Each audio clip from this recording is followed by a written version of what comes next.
Let's bring in my political panel for today. Jerome Laxale is the Labor MP for Bennelong and a federal patron of Labor's Environmental Action Network. And Barnaby Joyce is the Nationals MP for New England and a former Deputy Prime Minister. Welcome to you both. Let's start with you, Jerome. Unemployment, it's ticked up in a bit of a surprising move today. What's your reaction to those numbers?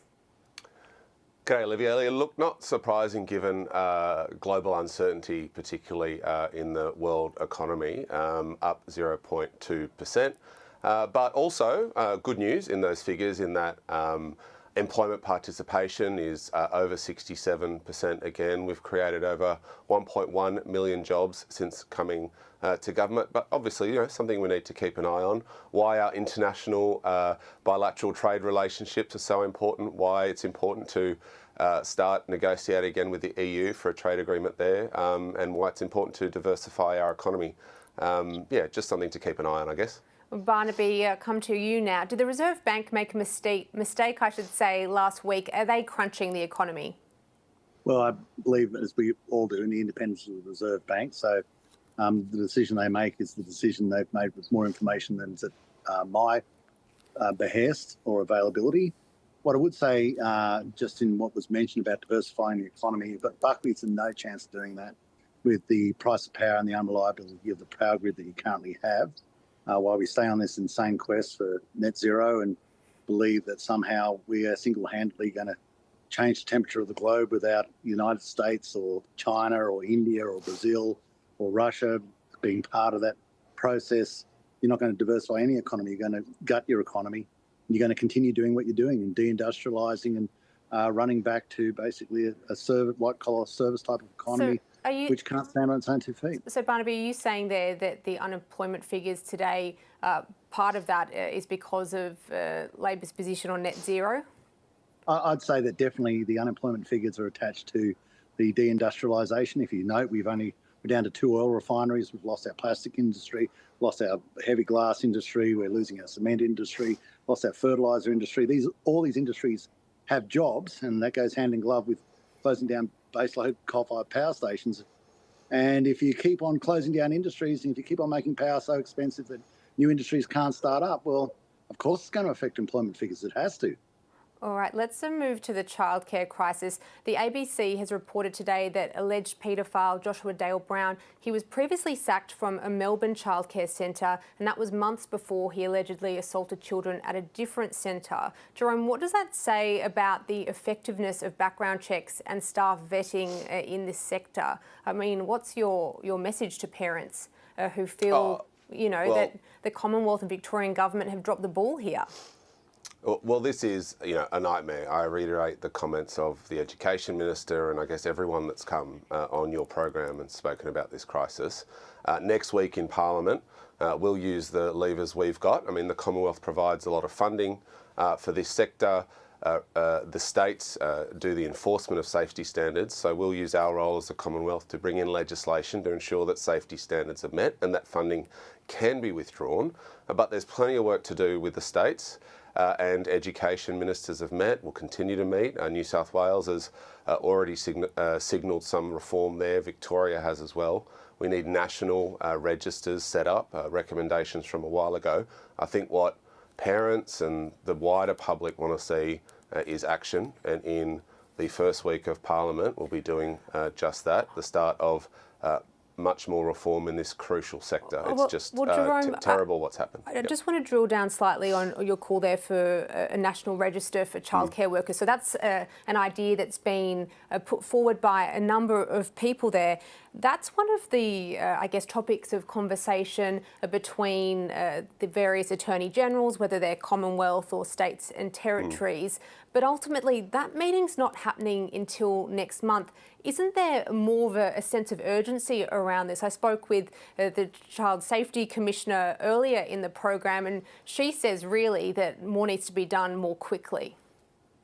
Yeah, that's right. I've got no arguments there. More does need to be done more quickly, so which is why we're forward? bringing legislation to Parliament next week. But what about the Attorney General? My understanding is that work has progressed on more national coordination, and that's what should be happening. in response to this crisis, but also just to ensure that this sector has the social licence to continue. We need a very vibrant and successful early childhood education sector, and we need to give people the confidence that their children will be safe there. That requires work from the federal government and state governments, and we're getting on and doing just that. Okay, Barnaby, as Jerome mentioned there, Education Minister Jason Clare is going to next week introduce legislation that's going to strip funding from childcare centres that aren't meeting safety requirements or standards. A Child Safety Commissioner, Anne Holland, says more needs to be done. She's also put forward this idea around having a specific minister for children. Do you think the coalition would be open to introducing such a role within Shadow Cabinet? Well, I'll leave that up to Susan to decide which direction they go there. I'm sure that Susan will make sure that proper oversight and consideration to all issues that are brought forward. This is horrific. It's catastrophic for those children. It's horrific for the parents. And the question that's posed is, okay, this is what we know. What are the ones we don't know? Or do we believe this is the only one in the nation? Something has to happen. So many people rely on childcare. Just work these days requires two people to pay off a house. So when two people are at work, there's someone else got to look after the kids. And this will just be giving nightmares to so many mums and dads who drop the kids off at childcare centres and say, I hope that creep doesn't live at the one, or there's not one similar to that at my childcare centre. Overwhelmingly, childcare centres are good, but yep, this is something has to be done about this. It can't just be another day at the office. We've got to do something to fix this up. Well, I'll come to you, Jerome, quickly on this one then. So, again, speaking with the National Children's Commissioner, Anne Holland, earlier, she really says that there's an issue about accountability here. Obviously, the Commonwealth funds this sector, but then it's administered by the states. Ultimately, who do you see as responsible? I think it's a national responsibility, Olivia. Every jurisdiction has a responsibility to ensure that this sector continues to have its social licence. Our main lever is funding. As you rightly identified, the Commonwealth provides the funding for the majority of this sector and its workers. We don't have the power to withhold funding, and we need to change that. We'll do that next week in Parliament. My understanding is that there's bipartisanship on this issue, as I would expect. And we need to get that law through both houses as quickly as possible so that we can ensure that safety standards are upheld and that those who continue to breach safety standards lose their funding and are shut down. Barnaby, the Prime Minister, he's been in China this week. He's received a very warm welcome. Do you think he deserves some credit for restoring the relationship, given Chinese officials wouldn't pick up the phone to their Aussie counterparts when Scott Morrison was Prime Minister? Look, I got an unerring feeling of, seeing the communist crocodile. You can go see them, but the crocodile just stares at you and sort of, yeah, you're in the room. I mean, what have we got out of this? It made me feel really awkward seeing the Prime Minister of Australia standing out in a waiting room by himself and, at the appropriate time being ushered in and giving a semi-bow as he met the President Xi.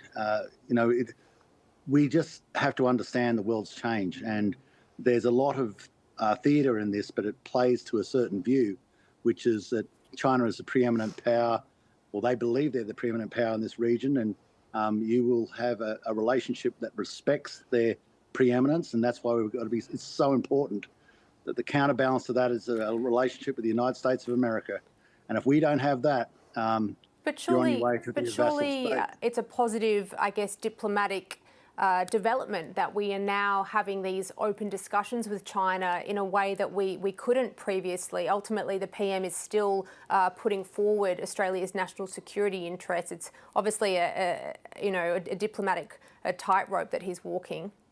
Well, we're having the discussions, but the question you've got to ask is, what did you get out of them? I mean, you have the Chinese Communist Party, the regime that runs China. It's not the Chinese people, has basically taken over the South China Sea, is incarcerated and put into a form of slavery sections of the Uyghur community. It's journalists such as you. I'll put it this way then. What do you think? Off the street in Hong Kong and put in jail. I mean, what change did we get, Olivia? Well, what should the PM have done instead then?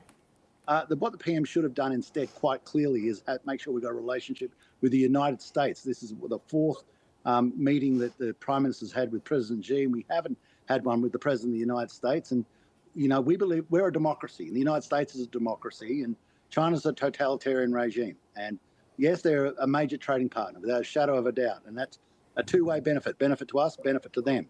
But be really, really careful when we're talking to a communist crocodile, because actually they're just looking at you when you're having a meeting with them, and really the theatre is showing to the world your position in regards to them, even how you walk into the room, even how you meet them, even the meetings you have.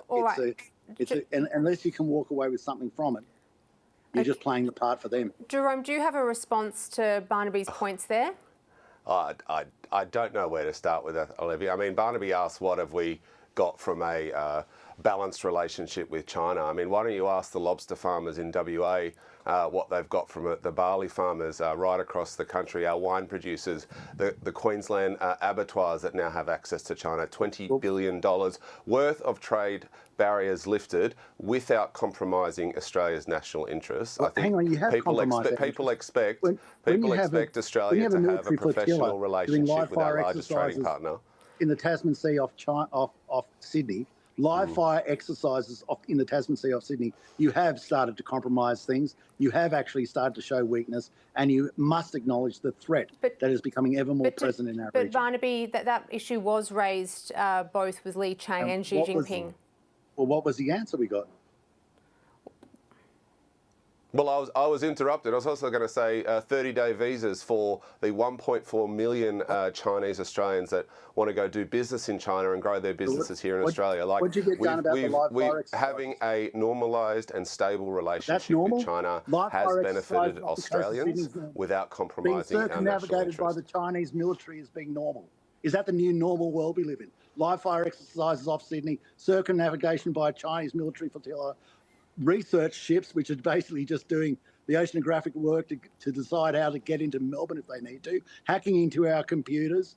Basically, is this the new normal? Is this what normal looks like? What an Barnaby, incredible I'd much prefer our approach to foreign international relationships than those of the former government, mate. We would have a strong relationship with the United States to give ourselves some modicum of protection, because we have got none without the United States. We are completely with our throat to the wolf.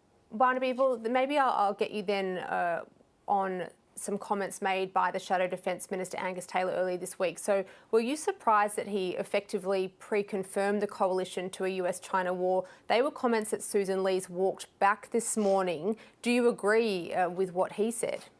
I hope and pray that we do not have a war. If there is a hot war in our region, it won't be like a policing arrangement. It'll be involve superpowers, and it will be an absolute catastrophe for Australia, similar to the First World War and Second World War were. And that I would hope and pray that never happens.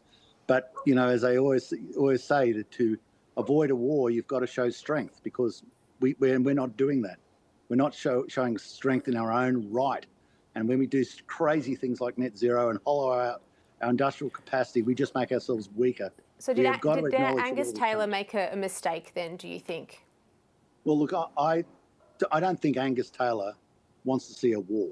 I don't think anybody wants to see a war. I don't think the Labor Party, the Liberal Party, the National Party, and all the rest of us, I hope, do not want to see a war. But we've got to make sure we do everything to prevent that.